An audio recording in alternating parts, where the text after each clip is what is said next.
Upo utaratibu ambao ni wa pande zote kwamba ada zile zinasaidia hivi vyuo ama taasisi ziweze kujiendesha, hasa zile ambazo hazipokei ruzuku ya serikali kwa kiwango cha kuweza kujiendesha. Lakini upo ukweli kama ambavyo mheshimiwa mbunge alivyosema wa kwamba inatokea katika baadhi ya wanafunzi anakwama kabisa kutokana na mazingira alikotokea.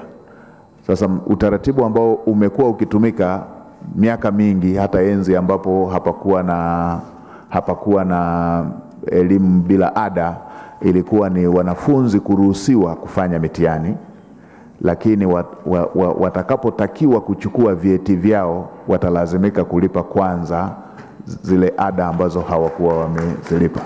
Kwa hiyo nielekeze taasisi zetu za elimu kuzingatia utaratibu ule ambao umekuwa ukitumika wa kutokuwazuia wanafunzi kufanya mitihani, kwa sababu mitihani ni jambo la maandalizi. Mwanafunzi anakuwa ameshajiandaa, yuko tayari kwa ajili ya mitihani, na jambo la ada sio la kwake, kwa hiyo anapata adhabu kutokana na hali halisi ya kimaisha ya familia yake.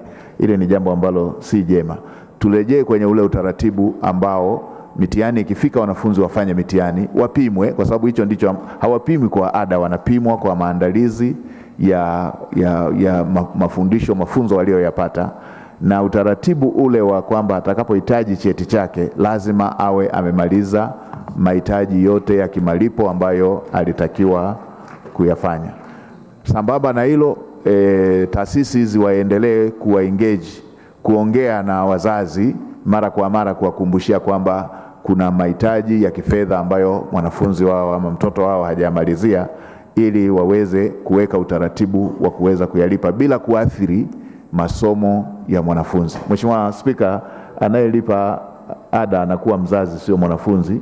Kwa hiyo mwanafunzi jukumu lake ni kusoma, na vyuo pamoja na kuzingatia ukweli ule kwamba vinatakiwa kujiendesha, vinatakiwa kupata fedha hiyo viweze kujiendesha, utaratibu mzuri zaidi ufanyike ule ambao uliendelea kufanyika. Mheshimiwa Spika, serikali itaendelea kuongeza fedha kwenye upande wa mikopo ya elimu ya juu na vyuo vya kati ili kuongeza idadi kubwa zaidi ya watoto ambao wananufaika na mikopo hiyo. Mheshimiwa Spika, tangia serikali ya awamu ya 6 ingie madarakani, fedha zinazokwenda kwenye mikopo ya elimu ya juu zimeongezeka kwa takribani mara 2, kutoka bilioni takribani 400 hadi bilioni 900 na ziada, jambo ambalo tunaamini limeongeza pia idadi ya wanafunzi wanaonufaika na mikopo. Nitoe rai pia kwa wanufaika ambao waliwahi kunufaika na mikopo kuendelea kurejesha, ili serikali iweze kuwapatia wanafunzi wengi zaidi wigo wa kupata mikopo hiyo na kunufaika na elimu ya juu.